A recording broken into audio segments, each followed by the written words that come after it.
अस्सलामुअलैकुम, कैसे हैं जनाब आप लोग। Welcome back to Mona vlogs. और आज मैं जनाब आप लोगों को सैर करवा रही हूँ बर्लिन सिटी की। जी हाँ, अच्छा, जो मेरी पिछली व्लॉग्स देख रहे होंगे ना, उनको इस बात का अंदाज़ा होगा कि जनाब मैं पिछले वीकेंड जो थी वो बर्लिन आई हुई थी और 2 दिन के लिए हमने सोचा था कि हम फुल टाइम जो है ना बर्लिन सिटी को देखेंगे, घूमेंगे, फिरेंगे, और वो हमने किया।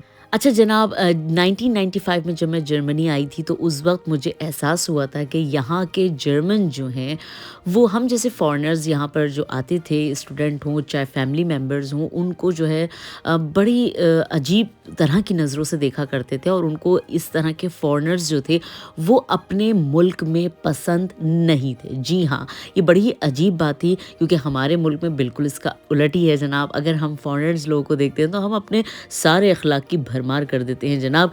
मगर यहाँ जब इस तरह का हमने कुछ सीन देखा तो बड़ा मुझे अजीब सा लगा और मैंने सोचा कि आखिर ऐसा है क्या। हिटलर के बारे में तो बड़ा ही सुना हुआ था कि भाई बड़ा जालिम और सफाक जो कहना चाहिए सियासतदान था, इसने बड़े यहूदियों का कत्ल करवाया है। मगर यहाँ आकर इस चीज़ को एक्सपीरियंस करना, ये एक सबसे बड़ी जो कहते हैं ना महारत होती है कि आप उन लोगों में रहें जो कि एक ज़माने में एक मजबूत कौम और कहना चाहिए कि अपने आप में बड़े ही प्राउड वाली कौम थे। अच्छा जी, स्क्रीन पे जो इस वक्त आप दीवार देख रहे हैं ये दीवार बर्लिन है और तकरीबन आप खुद सोचें कि 40 साल तक एक मुल्क में रहने वाले लोगों को 2 हिस्सों में तकसीम करके रखा गया और फिर जर्मन वो कौम है जिसने अपने जज्बे से और अपनी हिम्मत से इस दीवार को ख़त्म किया। जी हाँ, चलें जी, अब बात करते हैं कि कामयाब सियासतदान होता कौन है। आपकी नज़र में कामयाब सियासतदान की डेफिनेशन क्या है, ये तो आप ही बता सकते हैं और कमेंट्स में मुझे ज़रूर बताइएगा। मगर मैं यहाँ बताती चलूँ कि मेरी नज़र में कामयाब सियासतदान कौन है।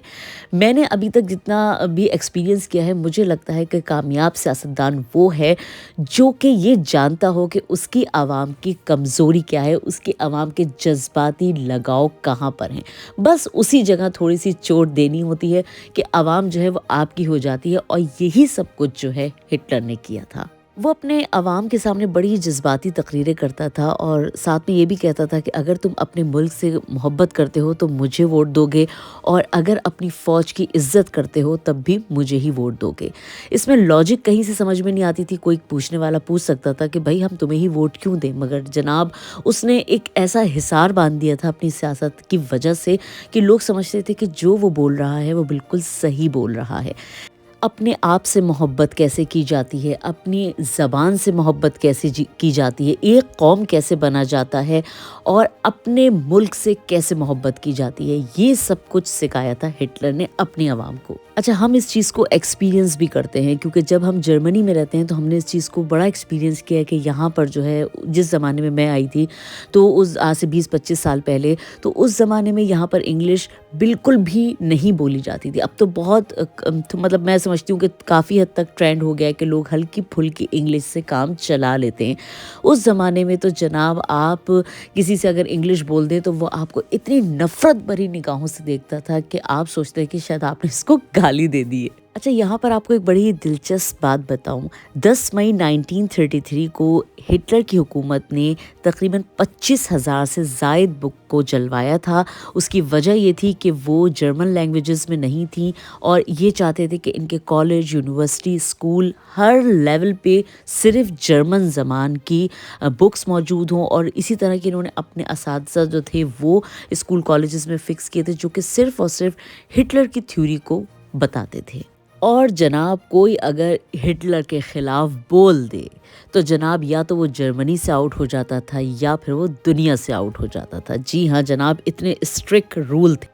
एल्बर्ट आइंस्टाइन का नाम तो आपने सुना ही होगा। जी हाँ जनाब, ये भी जर्मन थे और जिस ज़माने में हिटलर की थ्योरी जो थी वो स्कूल, कॉलेजेस, यूनिवर्सिटीज़ पे लागू की जा रही थी तो ये उसके ख़िलाफ़ खड़े हुए और उन्होंने कहा कि नहीं जनाब, मैं इसके ख़िलाफ़ प्रोटेस्ट करने का फ़ैसला करता हूँ और मैं वो थ्योरीज़ नहीं पढ़ाऊँगा जो कि हिटलर की थ्योरीज़ हैं।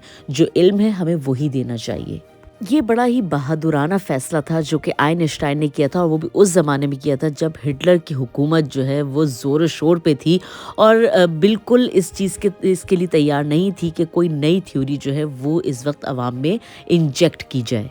اچھا یہاں پر جو ہے حکومت کے ساتھ ساتھ میڈیا بھی جو تھا وہ بھی ہٹلر کے ساتھ ملا ہوا تھا، اور جب کوئی بھی اس کے خلاف بات کرتا تھا یا اس حکومت کے خلاف بات کرتا تھا تو جناب لوگوں کے ساتھ ساتھ ان حکومت کے ساتھ ساتھ میڈیا بھی ان کے مخالف ہو جاتا تھا۔ آئنسٹائن نے تو یہاں تک کہہ دیا تھا کہ میں ایسے ملک کی نیشنلٹی ہی نہیں رکھنا چاہتا جس ملک میں اتنا جبر کیا جائے اور اپنی مرضی کی لاجک سمجھائی جائے۔ تو یہ بھی اس زمانے میں ایک بڑی ہی بولڈ اسٹیپ تھا جو کہ آئنسٹائن نے لیا تھا۔ یہ اس زمانے کا بہت اہم فیصلہ تھا اور بہت اہم بات تھی۔ اس کے بعد سارا میڈیا، ہٹلر، سب جناب ان کے پیچھے لگ گئے اور ان کو جرمنی چھوڑ کے بیلجیم جانا پڑا۔ بھائی تاریخ تو اتنی زیادہ ہے کہ اگر میں آپ کو بتانے بیٹھوں تو مجھے لگتا ہے کہ ایک ولاگ کیا، 2 ولاگ کیا، میرے خیال میں 4-5 ولاگس کی مجھے ضرورت پیش آئے گی آپ کو جرمنی کی پوری ہسٹری بتانے کے لیے۔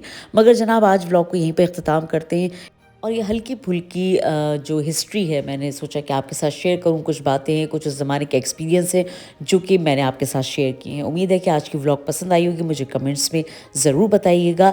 اور ہاں ایک بات، بہت ضروری بات جو کہ مجھے آپ سے کرنی تھی، اور بات یہ تھی کہ اگر ابھی تک آپ نے سبسکرائب نہیں کیا ہے چینل کو تو بھائی کر دیجئے، پیسے نہیں لگیں گے، بالکل فری ہے، اور بیل آئیکن ضرور دبائیے گا۔ اس کے علاوہ بھائی لائک ضرور کیجیے اور کمنٹس میں مجھے بتائیے گا کہ آپ کو آج کی ولاگ کیسی لگی ہے۔